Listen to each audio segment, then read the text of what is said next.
이강민의 잡지사 2월호 16번째 페이지. 웬만한 셀럽과 슈스를 압도해버리는 우주 패션왕, 과학 커뮤니케이터 우주먼지님과 함께합니다. 먼지님 어서 오세요. 네, 안녕하세요. 반갑습니다. 넥타이에 별자리를 새겨 다니는 천문학자 우주먼지 지용배입니다. 진정한 우주 패션왕이에요. 아니 근데 오늘뿐만 아니라 오늘도 뭐 넥타이에 별자리가 있습니다만 지난 시간, 지지난 시간 모두 사실 우주 관련한 패션 아이템을 착용하고 오셨거든요. 네, 맞습니다. 한번 돌아가서 찾아보시는 것도 좋을 것 같은데 뭐 자기만족인가요? 뭐 어떤 심리적인 이유가 있을까요? 크게 두 가지일 것 같은데요. 예. 하나는 뭔가 저의 정체성을 조금 확실하게 노출하고 싶어서 이제 뭔가 어딘가에 하나는 꼭 별자리나 천문학적인 거를 박아놓고 싶은 그런 생각이 들 때가 있고요. 네. 또 이제 그래야 좀 마음이 편해지는 측면이 있습니다. 네. 그래서 특히 이제 제가 강의 같은 거를 할 때에는 약간 천문학자라는 정체성을 더 잘 보여주고 싶어서 일종의 유니폼처럼 입고 강의를 할 때도 있습니다. 내돈내산인가요? 아니면 뭐 협찬도? 대부분 다 제 돈 재산입니다. 네. 네, 오늘 녹화일 기준으로 비가 살짝 올랑말랑한 날씨여서 우산을 또 들고 오셨는데 왜 스튜디오에 우산을 들고 들어오셨나요? 제가 약간 자랑하고 싶어서 우산을 하나 갖고 왔는데요. 와, 진짜 와. 잠시만요. 짠, 보이시나요? 우산 안에 저 뭐 별자리인가요, 저것도? 네, 다 별자리입니다. 그래서 원래 날이 흐리고 비가 오면 하늘의 별을 볼 수 없지만 저는 혼자 이제 우산 아래에서 별을 봅니다. 혹시 뭐 마음에 드는 이성분 같이 쓰면서 별자리 지식 좀 약간 털어주시고. 근데 안타깝게도 많은 이성분들이 딱히 별에는 관심이 없으시더라고요. 사실 횡단보도에서 스마트폰 이렇게 쳐다보고 고개 숙이고 있는 것보다 이렇게 또 별자리를 보는 게 더 낫지 않나 이런 생각을 해보면서 우주 패션왕 먼지님과 오늘도 우주 얘기해보겠습니다. 그나저나 오늘 들어가는 곡이 이제 데이빗 보이의 스페이스 오디티 많이들 아시는 곡일 텐데 이것도 직접 먼지님께서 추천해 주셨다고 하거든요. 아마 오늘 이야기를 풀어가다 보면 그 이유를 알 수 있겠죠? 네, 맞습니다. 네, 궁금하시면 끝까지 봐주시길 바랍니다. 자, 잡다한 우주사전. 오늘은 제각기 빛나는 밤하늘의 별자리에 대해서 알아볼까 합니다. 이 별자리라는 게 참 익숙한 개념인 듯 생소한 개념인 듯 저한테는 그런 느낌인데 먼저 일단 별자리라는 게 정확히 어떤 걸 말하는 걸까요? 일단 별자리라는 건 그냥 단순하게 밤하늘에 무작위하게 찍혀있는 것처럼 보이는 별들을 우리가 인위적으로 가까이 있는 것들을 연결지어서 이제 마음의 눈으로 저건 뭔가를 닮은 것 같다 이런 식의 상상을 하면서 이제 거기에다가 그림을 붙이고 여러 신화를 만들었던 그 어떤 무대라고 보시면 됩니다. 그래서 밤하늘에 걸려있는 신들의 옷걸이라고 표현을 많이 하거든요. 그래서 그 말 그대로 여러 이야기 혹은 전설이 담겨 있는 하나의 그림판이라고 보시면 될 것 같습니다. 각종 뭐 신화 속의 별자리 얘기 있는 경우도 많고요. 네. 전 누가 별자리 뭐냐 물어보면 쌍둥이 자리라고 하는데. 쌍둥이 자리요? 먼지님은? 쌍둥이 자리시면은 생일이 6월 5일인가요? 이게 뭐야? 어떻게 일까지 맞추시죠? 천문학자는 알 수 있습니다가 아니고 사실은 미리 검색해 왔습니다. 6월생이었어. 쌍둥이 자리인데. 먼지님은? 저는 개자리입니다. 개자리? 네. 개자리면 가을인가? 7월 5일입니다. 7월 딱 정확하게 저랑 한 달 차이 생일이시더라고요. 제가 MBTI도 사실 같고요. 내적 친밀감을 전 갖고 있습니다. 근데 별자리를 영어 단어로 이제 검색해 보면 두 가지 표현이 있다고 합니다. constellation이란 단어가 있고 the zodiac sign이란 단어가 있고 이렇게 두 가지 표현은 뭐 어떤 차이가 있을까요? 일단 constellation이라고 보통 많이 이제 번역을 하는데 이거는 그 하나의 우리가 지금 쓰고 있는 현대적인 별자리 개념에 가장 가깝다고 보시면 될 것 같아요.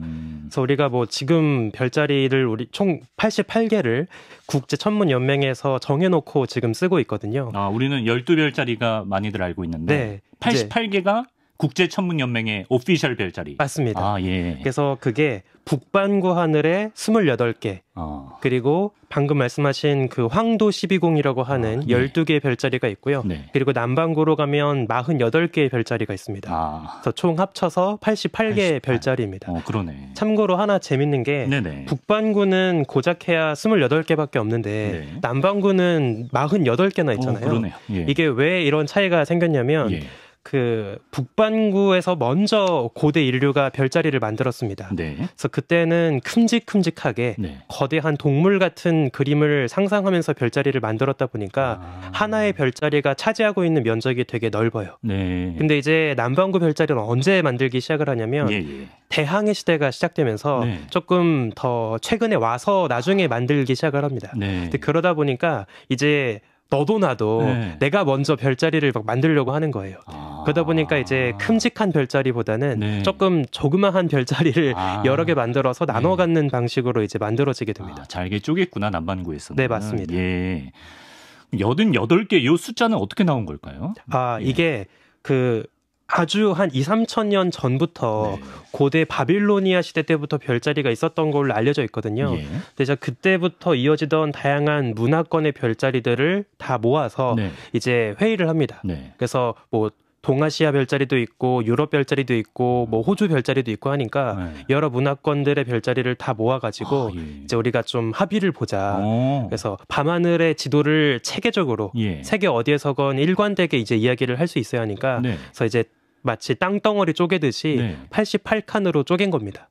뭐를? 하늘을요? 네, 하늘의 영역을. 그래서 하늘의 영역을 규정할 수가 있나요? 되게 좋은 질문인데요. 사실 우주 공간 자체는 앞, 뒤, 위, 아래로 다 뻥 뚫려 있는 3D 공간이잖아요. 근데 우리가 눈으로 우주를 볼 때는 어떤 식으로 느끼게 되냐면 거리감을 느낄 수가 없다 보니까 그냥 막연하게 모든 별들이 다 무한하게 먼 거리에 같은 거리에 놓여 있는 하나의 크리스탈 구슬 같다라고 생각할 수 있을 거예요. 그래서 그 투명한 가상의 하늘 구슬을 우리가 편의상 천구 하늘의 구라고 부르거든요. 구 형태로 이렇게 돼 있다. 네, 그래서 그 하늘의 천구 면적을 마치 그 과거에 유럽 열강들이 막 아프리카 땅 쪼갰던 것처럼 인위적으로 이렇게 직선으로 쪼개가지고 자대고 그은 것처럼. 네, 맞습니다. 그래서 지금 88칸으로 막 다 빈틈없이 채워져 있습니다. 그럼 별자리가 그 하나의 칸인 거예요? 네, 맞습니다. 우리는 사실 별자리 생각하면 이런 선의 개념으로 익숙한데 네, 맞습니다. 엄청난 공간이네. 네, 맞아요. 그럼 88칸이면 그 과학자들이 임의로 설정해 놓은 1009라는 전체 하늘을 다 채울 수 있는 거예요? 네, 딱 지금 88칸으로 이미 다 모든 칸이 채워져 있습니다. 분양이 끝났다? 네, 맞습니다. 그러면 추가로 별자리가 생겨날 틈바구니는 없는 건가? 이게 참 안타깝게도 저희가 이제 뭐 새로운 별을 발견하거나 하면 새롭게 별자리 만들어서 뭔가 내 이름도 만들어 남기고 싶잖아요. 근데 안타깝게도 이미 다 모든 면적이 채워져 있기 때문에 그건 불가능하고요. 그래서 우리가 그 별자리가 어떤 식으로 쓰이냐면 만약에 제가 어떤 천체를 지칭을 하고 싶은데 저거 봐, 저거 보라니까 이렇게 할 수 없잖아요. 손으로 가리키면 그 옆에 건지 뒤에 건지 모르죠. 그렇죠. 게다가 뭐 지구 반대편에 사는 천문학자는 이게 뭔지도 모를 거고요. 그래서 약간 우리가 어떤 랜드마크를 설정을 하는 거예요. 제가 만약에 친구를 만날 때 뭐 신촌 아무 데서나 만나자라고 하면 만날 수가 없지만 신촌역 빨간 잔망경에서 만나자. 빨간 잔망경. 네, 하면 딱 그 포인트에서 만날 수 있잖아요. 그래서 마찬가지로 오리온 자리에서 몇 번째로 가장 밝은 별 이런 식으로 별들마다 다 구분을 할 수 있게 이제 규칙을 정하는 거예요. 우리 내비게이션 뭐 외국에서 쓰는 그 맵 코드 같은 거네요. 맞습니다. 그래서 별자리라는 건 사실 천문학에서 뭐 신화 이런 게 중요한 게 아니라 그 랜드마크로서 어느 자리에 어떤 별자리가 있느냐가 중요한 거죠. 말 그대로 지도인 겁니다. 지도이자 주소 같은 느낌인 거예요. 네, 맞습니다. 그러고 보니까 약간 뉴스에서 뭐 오늘 뭐 우주쇼가 펼쳐진다 할 때 무슨 자리 어느 쪽을 보면 뭐가 있습니다. 이런 말 들어본 것 같은데 맞나요? 네, 맞습니다. 그런 식으로 내비게이션 찍어준 거예요. 그럼 그 88개 별자리에 뭐 익숙한 북두칠성이니 오리온 자리니 뭐 카시오페아니 다 포함된 거죠? 네, 맞습니다. 이제 그거 말고 아까 또 물어보신 그 황도 12궁이라고 하는 건 좀 특별하게 많이 쓰이는데요. 왜냐하면 우리 지구가 태양을 중심으로 납작한 공전궤도 면 위에서 빙글빙글 돌고 있잖아요. 그래서 지구에서 봤을 때 태양이 하나의 긴 띠를 따라서 흘러가는 것처럼 보입니다. 그래서 그 길을 노란 태양이 움직이는 길이다라고 해서 황도라고 불러요. 그걸 이제 조디악이라고 이야기를 하는데 딱 그 황도대에 걸쳐 있는 별자리가 12개 정도가 있습니다. 그래서 그 12개를 가지고 태양이 어디쯤을 지나가고 있는지를 구분을 했던 용도로 썼던 거고요. 예. 마침 딱 12개니까 이제 12개월을 쪼갤 수 있는 달력으로도 썼던 거죠. 그러네. 네. 그래서 제가 이제 쌍둥이 자리다 이렇게 분류가 된 겁니다. 보니까 이제 별자리가 우리는 이제 우리말로 딱 나와 있지만 영어로도 쓰이고 라틴어로도 많이 쓰이나 봐요. 네, 천문학자들 맞습니다. 영어 단어 공부 이제 별자리 연구하면서 많이 했겠는데. 저도 이거 개인적으로 참 짜증나는 포인트 중에 하나인데 이게 별자리 이름들이 다 되게 먼 옛날에 만든 것들이 많다 보니까 현대 영어로 되어 있지 않아요. 그래서 별자리 이름들은 다 보통 라틴어 기반으로 되어 있습니다. 그래서 예를 들면 쌍둥이 자리 말씀하셨으니까 쌍둥이는 우리가 지금 뭐 트윈스라고 하잖아요. 그럼 편하게 그냥 트윈스 자리라고 하면 좋을 텐데 그러게요. 제미나이라고 부릅니다. 제미나이. 네, 이제 옛날에 쌍둥이를 지칭하던 표현인 거죠. 그래서 이런 식이어서 저도 아직도 그 이제 게다가 심지어 이 별자리 풀 네임이 길다 보니까 앞에 그 철자 3개만 따가지고 약자로 많이 쓰거든요. 그럼 더 헷갈려요. 아, 그래요? 그치, 알파벳 3개면 막 비슷비슷하니까. 네, 맞습니다. 그래서 약간 그 공항 이름 줄여가지고 부르는 것처럼. 그런 느낌. 그래서 천문학자들도 가끔씩 헷갈릴 때가 있습니다. 천칭자리 라틴어? 모릅니다. 진짜 헷갈리나 보다. 네. 그럴만해요, 진짜. 네. 보통 사람들은 사실 이제 맑은 날 밤하늘 본다고 해도 뭐 북두칠성, 북극성 뭐 요 정도면 모를까. 이 별자리가 뭐가 뭔지 잘 구분하기가 쉽지 않은데 천문학자들은 딱 보면 아십니까? 그래도 뭐 88개를 다 안다기보다 그 중에 한 절반 이상은 다 찾을 수 있을 겁니다. 그래서 제가 하나 팁을 말씀을 드리면 오히려 별이 쏟아질 것 같은 몽골 하늘 이런 데선 별자리가 찾기 어렵습니다. 별이 너무 많아서. 너무 많아요. 그러니까 뭐 어두운 별, 밝은 별, 유명하지 않은 별 다 보이기 때문에 오히려 더 헷갈리고요. 차라리 별자리를 연습하기에는 서울 하늘이 더 좋습니다. 서울 하늘이 날씨만 막다면요? 네, 딱 적당하게 광공해가 껴있어서 적당히 유명하고 밝은 별들만 딱 걸러지거든요. 그래서 딱 초보자들 분께 그 초보자분들은 딱 서울 하늘 정도에서 먼저 연습을 하시는 것도 전 나쁘지 않을 것 같아요. 나 별 보러 몽골 갈 거야 이러면 이렇게 또 비웃어 주시길 바랍니다. 먼지님이 개인적으로 좋아하는 별자리 있냐고 질문이 들어왔네요. 제가 개인적으로 좋아하는 별자리는 오리온 자리입니다. 오리온 자리? 네, 딱 지금 겨울 시즌에 볼 수 있는 별자리인데요. 되게 쉽게 찾을 수 있어요. 그래서 오리온 자리는 그 몸짱, 밤하늘의 사냥꾼, 그렇죠. 오리온을 이제 형상화한 별자리여서요. 딱 먼저 별 3개가 쪼르륵 이어져 있는 걸 찾으시면 됩니다. 그게 오리온의 허리띠. 오리온의 허리띠가 밀집해서 있네. 네, 그래서 오리온의 벨트라고 부르고요. 유튜브를 통해 별자리 같이 보실 수 있습니다. 그 위에 이제 역삼각형의 아주 멋진 그렇죠. 뭐 복근이나 뭐 가슴 근육 쪽 그런 멋진 몸매를 볼 수 있고요. 그 아래쪽에 양쪽으로 다리, 또 한쪽에 이제 활을 들고 있는 그런 모습을 볼 수 있습니다. 참고로 제가 저번 에피소드에서 소개해드렸던 조만간 터질지 모른다고 했던 베텔기우스. 베텔기우스. 걔가 이제 오리온의 겨드랑이에 놓여 있거든요. 그 어느 쪽 겨드랑이죠? 왼쪽 겨드랑이에 왼쪽 겨드랑이. 활 들고 있는 팔. 베텔기우스란 이름 자체가 겨드랑이라는 뜻이에요. 그래요? 네, 그래서 말 그대로 겨별이란 뜻입니다. 그렇구나. 몰랐는데 약간 좀 느낌이 다르네요. 그렇습니다. 오리온 자리를 이렇게 골라주셨습니다. 막간을용해서 저희 예전에 그 이성진 연구원이랑 공룡 코너 한 적이 있었거든요. 그때 이제 이성진 연구원은 이제 막 공룡 화석 발굴하러 다니면 이게 새로 찾은 공룡 화석이다. 그럼 그 공룡의 이름을 발견자가 지어줄 수 있는 권한이 있다 그랬거든요. 근데 뭐 별자리야 이제는 뭐 새로 생겨날 여지가 없다 그랬고 별 같은 경우에는 천문학자들이 발견하면 예를 들면 웅배자리 이렇게 마음대로 되나요? 이거 정말 재밌는 질문인데요. 이제 공식적으로는 개인의 이름을 붙이는 건 어렵습니다. 왜냐하면 그 천문 연맹에 되게 꼼꼼해가지고 엄청 철저하게 이름 붙이는 규칙을 다 정해놨어요. 그래서 예를 들면 수성에서 새로운 지형을 발견하면 수성은 예술가의 이름을 붙이도록 규정을 해놨습니다. 그래요? 네, 그래서 뭐 시인의 이름, 그 우리나라에서도 뭐 정철, 크레이터 뭐 이런 것도 있을 거예요. 그래서 시인, 문학가 아니면 음악가 이런 식으로 뭐 세익스피어 이런 식으로 이제 이름들이 붙어지게 되고요. 재밌다. 또 명왕성 같은 경우에는 약간 모험가. 탐험가, 콜럼버스, 그런 뭐 남극을 먼저 찍었던 그 탐험가 이름이라든지 이제 이런 것들을 또 많이 붙이는 방식으로 이어져 있습니다. 또 이제 신화 신화 속에 등장하는 신의 이름을 붙이기도 하고요. 네.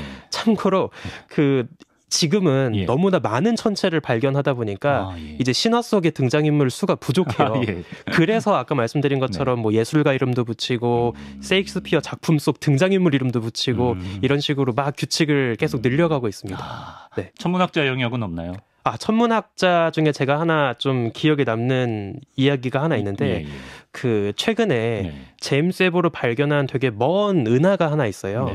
그게 한 135억 광년 거리에 떨어진 되게 먼 은하인데 그 천문학자가 그 은하한테 자기 9살 정도 된 딸 이름을 붙여줬습니다. 그래서 딸한테 주는 생일 선물이라고 이제 한 건데 이제 그걸로 생일 선물을 퉁친 걸로 제가 알고 있거든요. 퉁쳤다긴 근데 감동적이에요. 그래서 뭐 딸의 의견은 제가 알 수 없기 때문에. 그러네. 네. 딸은 뭐 당장에 티니핑 이런 게 더 좋을 수도 있죠.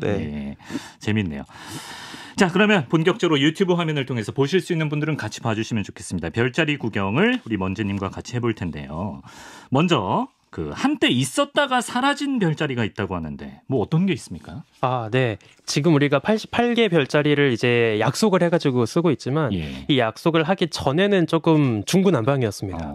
그래서 당시에는 또 별자리를 남기는 것도 천문학적으로 자신의 이름을 남길 수 있는 좋은 기회였기 때문에 되게 많은 사람들이 이제 별자리를 막 만들거든요. 근데 그중에 좀 재밌는 거를 소개를 드리면 먼저 노아의 방주를 형상화한 아주 거대한 배 모양의 별자리가 있었습니다. 근데 이게 약간 종교적인 색채가 있다 보니까 별로 인기를 못 끌었어요. 그렇군요. 그래서 나중에 이게 어떤 처지가 되냐면 배를 쪼갭니다. 배를 쪼갠다. 그래서 선미 별자리, 용골 별자리, 뱃머리 별자리, 뭐 배 후미, 뭐 선미 이런 거. 뭐 이런 식으로 막 뜯어가지고 지금은 용골자리. 이렇게 지금 쓰고 있고요. 그리고 하나 제가 개인적으로 애정을 갖고 있는 지금은 사라진 별자리가 하나 있는데 고양이 자리라고 있어요. 고양이 자리. 펠리스 자리라고. 이게 아마 프랑스 천문학자 말롬 랄랑드가 하는 그분이 이제 제안했던 별자리인데요. 이게 진짜 웃겨요. 이분이 고양이 덕후였습니다. 근데 생각해보니까 다른 고양이과 동물들은 별자리가 다 있거든요. 그래요? 이리 자리도 있고, 뭐 사자 자리도 있고, 어지간한 고양이과 동물들은 다 있는데. 살쾡이 있나요? 살쾡이 있습니다. 살쾡이도 있고. 살쾡이 자리 있습니다. 근데 정작 고양이가 없는 거예요. 그래서 내가 고양이 자리를 만들어야겠다라고 해가지고 아주 길게 흘러가는 바다뱀 별자리 구석탱이에 별 몇 개를 이제 연결해서 고양이 자리라고 라고 만들었던 적이 있습니다. 근데 안타깝게도 또 당시에는 고양이를 좋아하시는 분들이 별로 없었던 것 같아요. 그래서 저것도 이제 사장된 그런 별자리 중에 하나입니다. 그렇군요. 저게 바다뱀이구나. 히드라라고 써 있는 것 같은데. 맞습니다. 그 밑에 고양이 웅크리고 있는 거 약간 그 중간 위쪽에. 삼색이 별자리 하나 있습니다. 그럼 저게 개념이 어떻게 되나요? 바다뱀 자리가 그 88개 중에 하나인 건가요? 네, 맞습니다. 그 안에서 이제 쪼개서 이렇게 이름을 붙일 수가 있다. 그래서 이미 자리를 채우고 있는 큼직큼직한 별자리들 사이에 뭔가 연결이 안 되어 있는 별들을 어거지로 찾아가지고 이제 막 이름을 붙였던 거고요. 재밌네요. 또 현대에 와서 또 있었던 한 가지 재밌는 이야기가 있어서 저희가 아까 오프닝 곡으로 데이빗 보이 음악을 들었잖아요. 스페이스 오디티. 제가 그 음악을 골랐던 이유가 이제 데이빗 보이 그분이 세상을 떠났을 때 그분을 좋아했던 팬들이 만들려고 시도했던 별자리가 하나 있습니다. 데이빗 보이 자리인가요? 네, 맞습니다. 데이빗 보이 자리. 그래서 데이빗 보이 그분이 한때 번개 패턴을 얼굴에다가 이제 그려가지고 활동했던 그 시기가 있거든요. 그렇군요. 그래서 그게 앨범 커버가 있는데 이제 그거에서 영감을 따가지고 처녀자리 별자리 부근에 남은 별 몇 개를 억지로 또 연결해서 그 번개 모양을 찾아냅니다. 저렇게 이제 화면에서 보시듯이 번개가 완성이 됐네요. 그래서 저거를 연결해서 이제 데이빗 보이 추가해서 89개 해달라. 이제 쫄랐던 거죠. 근데 89번째 별자리로 해달라. 천문학회에서 아주 차갑게 그럴 수 없다. 만만하지 않겠죠. 재밌네요. 데이빗 보이 노래를 그래서 골라오셨구나. 네, 맞습니다. BTS 정도도 뭐 한번 팬들이 아미가 뭉쳐서 요청해 볼 수 있지 않을까. 전 찬성합니다. 현명하시네요. 그럼 저희 에디터가 이번에 조사를 해봤더니 고양이 자리, 아까 말씀하셨고 수탉 자리. 요르단강 자리 이게 요단강 그거 말하는 건가? 요단강 건넌다 할 때? 잘 모르겠어요. 요르단강 자리, 네. 허셜 망원경 자리 네. 등등등등 국제천문연맹의 공인을 받지 못한 별자리가 네. 추가적으로도 더 많다고 합니다. 네, 이거 제가 조금 설명을 드리면 예. 아까 말씀드린 것처럼 특히 이제 이런 이상한 별자리가 어디에 많냐면 네. 남반구 그 밤하늘에 많아요. 이제 옛날에는 그냥 단순하게 자연물, 동물, 네. 신화 이런 걸로 별자리를 북반구에서 만들었지만 예. 이제 대항해 시대가 되면서 남반구에 와가지고 네. 조금은 현대적인 물건들을 갖다가 붙이거든요. 그래서 지금 남아있는 별자리들 중에 또 어떤 게 있냐면 예. 뭐 화로자리. 네. 그다음에 육분위 자리, 천문 관측 도구죠. 육분위 자리, 뭐 이런 것들도 있고요. 예. 사라진 것들 중에는 아까 말씀하신 허셜 망원경 자리라고 해가지고 허셜이 자기 망원경 그 상징하는 별자리 어거지로 만들려고 했던 시도도 있고요. 허셜이 직접? 네. 그렇구나. 그리고 또 그 발전기 자리가 있습니다. 발전기 자리. 네, 전기 발전기 자리. 남반구에 이제 고래 자리라고 네네. 되게 그것도 신화 속에 등장하는 고래를 형상화한 건데 그 주변에 또 이제 남는 짜투리 공간들이 있는 거예요. 예. 그래서 거기에다가 뭐 조각가 자리 아니면 아까 말씀드린 화로 자리. 그리고 또 그 왼쪽에는 신화에 나오는 하프 자리. 네, 하프 별자리. 예. 그리고 무슨 인쇄기 자리 뭐 이런 것들도 있습니다. 그래서 정말 이제 한창 중세 시대 그때 예. 막 나오던 기계 장치 같은 것들을 또 별자리에 막 만들려고 했던 거죠. 그 시대에 핫했던 아이템들을 네. 별자리에 박아버렸습니다. 맞습니다. 예. 감마선으로 촬영해서 만든 별자리가 최근에 나왔습니까? 뭐 헐크 별자리 이런 게 있어요? 이게 참 재밌는 그 이야기인데요. 예. 그 감마선으로 우주를 찍고 있는 페르미 감마선 우주선 망원경이 있습니다. 예. 우주 망원경인데요. 예. 이제 최근에 그 망원경이 10주년을 찍었어요. 예. 천문학자들이 이거를 기념해서 네. 조금 재밌는 장난을 하나 쳤습니다. 그래서 감마선으로 우주를 보면 눈으로 보는 가시광선으로 보는 밤하늘과는 또 다르겠죠. 그렇죠. 그래서 가시광선으로 볼 땐 밝게 보였지만 감마선으로 봤을 땐 밝지 않을 수도 있고요. 또 눈으로 봤을 땐 아무것도 없던 까만 하늘이었는데 감마선에서는 뭔가 밝게 빛날 수 있어요. 그렇겠죠. 예. 그래서 감마선으로 찍은 밤하늘에서 밝게 빛나는 포인트를 가지고 새로운 별자리 지도를 만듭니다. 그림 그리셨구나. 네. 천문학자분들이. 그래서 또 마음의 눈으로 이제 다양한 그림을 그리게 되는데요. 에펠탑 있다 저기. 맞습니다. 에펠탑 맞죠? 그래서 약간 좀 이과생들이다 보니까 약간 너드하게 이제 여러 그림들을 그렸는데 뭐 있나요 저기? 저기 보시면 지금 어린 왕자가 서 있는 오른쪽에 네, 에펠탑 위에 그러네. 와 귀엽다. 네, 어린 왕자 자리도 있고요. 그다음에 헐크가 지금 누워있는 저기 헐크구나. 자리도 있고요. 그 위쪽에 보시면 박스 하나 보이시나요? 박스 보이죠. 저게 슈레딩거의 고양이 자리입니다. 저 안에 고양이가 들어있습니다. 그걸 기어코 넣네. 네. 그 밑에 콜로세움인가? 맞습니다. 예. 그리고 또 하나 여기서 하나의 그 아주 너디한 면을 볼 수 있는 게 슈레딩거 고양이 자리 정반대편에 아인슈타인 자리가 있습니다. 그게 좀 관련 있는 개념인가요? 왜냐면 슈레딩거 고양이가 상징하는 양자역학을 부정했던 물리학자이기 때문에 또 정반대편 자리에다가 아인슈타인을 만들었죠. 저 같은 사람이 저걸 이해하겠냐고요. 보고 왜 둘이 같이 있지? 이랬을 텐데. 그런 또 스토리가. 아주 장난꾸러기들이야 아주 그냥. 그렇습니다. 예. 자, 그리고요. 이 질문을 저희 에디터가 결국엔 못 참았네요. 굉장히 좀 냉담한 반응이 오지 않을까 걱정이 되는데. 지금도 이제 별자리로, 물론 이제 천문학자들의 별자리가 아닙니다만 심리 테스트나 운세 보곤 하지 않습니까? 네, 맞습니다. 천문학자에게 별자리 점성술이란? 제가 몇 년 전에 아주 재밌는 그 이미지를 하나 본 적이 있습니다. 뭐죠? 별자리 점성술을 젊게 보여주는 것 같은 이미지였어요. 근데 모든 별자리의 설명이 뭐라고 써 있냐면 당신이 태어나던 날 태양이 어느 별자리에 있었는지는 너의 운명을 결정하지 않는다라고 똑같이 써 있습니다. 12칸이. 그래서 사실 이 별자리 점성술이라는 게 어떻게 출발한 거냐면 우리가 생일 별자리라고 할 때 그게 내가 태어나던 날 그 태양이 어느 별자리 방향에 있었는가를 가지고 정하는 거예요. 사실 재밌는 게 아까 생일 별자리가 쌍둥이 자리라고 하셨잖아요. 쌍둥이 자리는 사실 지금 보여요. 겨울에 보입니다. 저는 6월생인데. 네. 왜냐하면 태어나던 날은 여름이었으니까 여름철 낮 하늘에 태양이 있던 자리가 쌍둥이 자리인 거예요. 그럼 못 보는 건가? 그렇죠. 정작 내 생일날에는 못 보는 거예요. 아, 그렇구나. 네, 반년이 지나서 예. 태양의 정 반대편으로 가야 그때 밤하늘에서 볼 수 있는 거죠. 이거 몰랐네요. 예. 그래서 생일날 내 생일 별자리 보고 싶어서 예. 아무리 밤하늘을 찾아보셔도 예. 찾을 수 없을 찾을 겁니다. 수 없다. 그래서 이 별자리 점성술이 사실은 네. 조금 저는 어쩔 수 없는 한계가 있다고 생각을 하는 게 아까 말씀드린 것처럼 하늘을 평면적으로 천구라는 평면적인 세계로 인식했던 시기의 잔재거든요. 네. 근데 사실은 별들은 다 같은 거리에 놓여 있는 게 아니라 네. 다 각각 다른 거리에 놓여 있습니다. 그러니까 예를 들어서 제가 북두칠성을 본다고 해도 네. 얼핏 보면 북두칠성 국자를 이루는 모든 별들이 같은 거리에 있는 것처럼 느껴지잖아요. 그렇죠. 네. 근데 사실 그걸 옆에서 보잖아요. 네. 그럼 다 다른 거리에 놓여 있는 거예요. 그리고 그 거리도 엄청날 것 같은데. 맞습니다. 그러니까 국자 모양으로 보이는 건 딱 지구에서만 그렇게 보이는 거죠. 우리만 이제 스케치북 위에 그림으로 보지 옆에서 보면 그 7개가 다 제각각이라는 거잖아요. 맞습니다.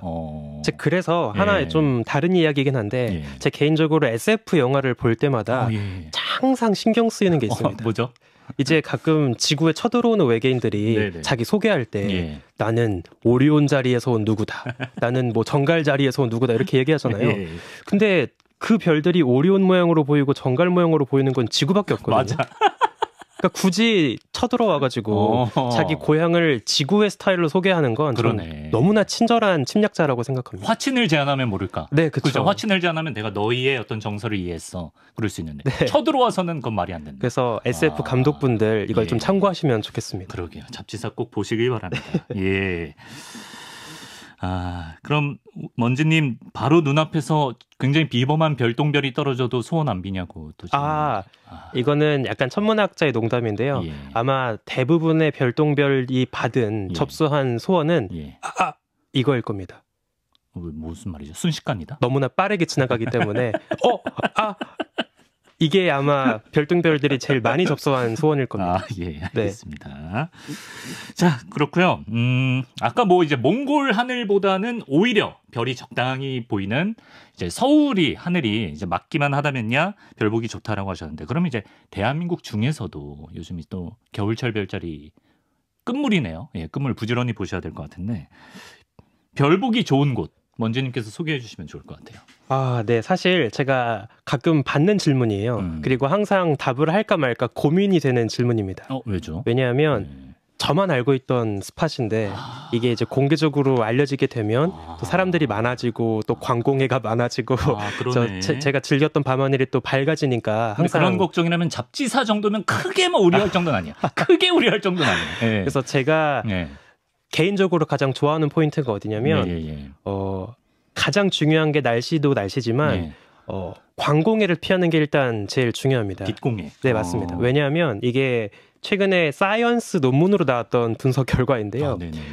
대한민국이 전 세계에서 그 빛공해, 광공해가 3번째로 심각한 나라입니다. 네, 첫 번째가 이탈리아, 두 번째가 사우디아라비아, 세 번째가 이제 대한민국으로 나왔거든요. 그래서 그나마 빛 공해가 적은 지역으로 가야 볼 수 있는데 그게 주로 어디에 많이 몰려 있냐면 접경 지역에 있습니다. 접경 지역이. 네, 경기도 북쪽이나 강원도 북쪽. 그래서 그 군사 지역에 가면 북한 접경 지역. 네, 맞습니다. 그 인공 조명을 달 수가 없다 보니까 이제 되게 깜깜한 동네를 많이 볼 수 있거든요. 그래서 제가 집이 일산 쪽이어서 가끔 일 끝나고 저희 집으로 가다가 날씨가 좋다 싶으면 차를 계속 몰아서 파주 넘어서 연천 이런 데를 갈 때가 있거든요. 그래서 제가 개인적으로 제일 좋아하는 포인트가 어디냐면 연천의 당포성이라는 곳이 있습니다. 당포성? 네. 이게 우리 남한에서 만날 수 있는 몇 안 되는 고구려 유적지입니다. 네, 고구려가 제일 남쪽으로 내려왔던 성 중에 하나인데 이제 거기에서 별로 주변에 이제 광해가 없어가지고 거기에서 별을 보시기 좋을 겁니다. 당포성. 이거는 이제 잡지사 구독자들끼리만 어디 소문내지 말고 우리끼리만 하는 스팟이고요. 그럼 별자리 쉽게 찾는 팁 있냐고 질문 들어왔는데 그런 게 있나요? 별자리를 쉽게 찾는 팁은 사실 하늘을 자주 보는 거라고 생각을 해요. 그래서 사실 하늘을 평소에 보지 않다가 무턱대고 딱 하늘을 보면 막연할 겁니다. 근데 하늘을 충분히 자주 보고 연습을 많이 한다면 저거 오리온 자리다. 저거 국자 모양이다. 이렇게 찾을 수 있을 거거든요. 그래서 제가 개인적으로 한 가지 좀 전해드리고 싶은 말씀이 혹시 저번 주 날씨가 마지막으로 맑았을 때 달 보신 적 있나요? 아, 달 최근에 저 봤는데. 어떤 모양이었나요? 저번 주에? 동그랗 보름달, 거의 보름달 아니었나? 아, 진짜요? 아니었나? 초승달 모양이었습니다. 아, 녹화일 기준으로 지난주가 초승달 구간이었구나. 네. 제가 이 말씀을 드리는 이유가 안타깝게도 지금은 좀 흐려서 바로 어제 달은 볼 수가 없었지만 제가 가끔 친구들 만나면 항상 첫인사가 이겁니다. 뭐죠? 어제 달 봤어? 뭐야 이거? 어달봄 이렇게 물어보거든요. 어달봄? 예. 네. 근데 안타깝게도 어제 달 모양을 기억하는 친구가 거의 없어요. 아, 사람들이 잘 안 보게 돼. 그렇죠. 근데 생각해 보면 달 정도는 망원경 없어도 그냥 볼 수 있거든요. 그렇죠. 어젯밤 달이 초승달이었는지 반달이었는지는 그냥 눈으로 봤으면 되는 거예요. 근데 당장 어젯밤 달의 모양이 뭐였는지 기억 못할 정도로 우리가 하늘을 진짜 안 보고 산다는 겁니다. 그래서 저는 가끔씩 고개를 들어서 하늘을 보고 달도 보고 별도 보는 습관이 필요하지 않을까. 그게 진짜 여러모로 좋을 거예요. 우리 뭐 정서적으로도. 네. 어제 달 봤어. 이거 약간 플러팅 멘트로. 약간 순간 약간 설렜어. 아, 그런가요? 네, 잘 활용해 보겠습니다. 예. 네. 근데 아까 그 빛공예 말씀도 하셨지만, 요새 이제 위성을 하도 많이 띄우다 보니까 수천 개의 상업용 위성과 또 우주 폐기물 때문에 갈수록 별자리 보는 게 어려워질 것이다 이런 얘기가 있더라고요. 이게 사실인지, 사실이라면 또 천문학자로서 어떻게 생각하는지 이제 마치면서 듣겠습니다. 너무 중요하고 너무나 고마운 질문입니다. 이게 특히 천문학자들이 요즘 좀 싫어하는 사람이 하나 있어요. 누구죠? 바로 일론 머스크입니다. 아, 일론 머스크 위성 많이 띄우나? 네, 지금 스타링크 위성 뭐 수만 대를 지금 지구 저궤도에다가 올리고 있잖아요. 이게 왜 문제가 되냐면 일단 스타링크의 목적은 그거죠. 음영 지역 없이 지구 전역에서 인터넷을 쓸 수 있게 하겠다. 근데 그러려면 신호가 세야 하기 때문에 낮은 고도에 올라가야 합니다. 고도가 높으면 신호가 약해지니까. 대신에 고도가 낮다 보니까 위성 한 대가 커버할 수 있는 영역이 되게 좁아져요. 아, 그렇겠네요. 그래서 엄청 많이 오를 수밖에 없습니다. 그래서 지금 이미 뭐 수만 대가 올라가 있고. 수만 대요? 네. 와, 진짜. 가끔씩 줄지어서 진짜 은하철도처럼 지나가는 것도 볼 수 있거든요. 정말요? 네. 근데 이제 이게 실제로 문제가 되고 있는 게 햇빛을 다 반사하면서 인공위성도 밝게 빛나다 보니까 얘네가 관측하던 시야를 쫙 가리고 지나가요. 그러면은 망원경 관측할 땐 특히 너무나 은하나 별이 어둡다 보니까 그 셔터를 오래 열어두고 노출 시간을 길게 하고 찍거든요. 그러면 사진을 찍잖아요. 그러면은 그 인공위성 편대가 지나간 궤적이 다 남습니다. 그럼 되게 짜증나겠네요. 그렇죠. 이미 그런 피해가 벌어지고 있어요. 그래서 천문학자들이 좀 자제해라라고 이제 이야기를 하고 있는데 별로 진지하게 듣지 않아서 천문학자들이 조금 화를 내고 있습니다. 또 이런 또 안 좋은 점이 있네요. 일론 머스크만의 별자리네요. 그렇죠. 진짜 인공적인 별자리를 하늘에 덮어버리고 있는 거죠. 그렇습니다. 이런 현실이라는 것도 좀 기억을 해둘 필요가 있을 것 같고요. 이제 여기까지 우리가 알고 있던 12별자리는 정말 아무것도 아니었습니다. 과학 커뮤니케이터 우주먼지님과 함께 천문학에서의 어떤 별자리의 의미에 대해서 오늘 알아봤습니다. 먼지님, 오늘도 말씀 고맙습니다. 네, 감사합니다.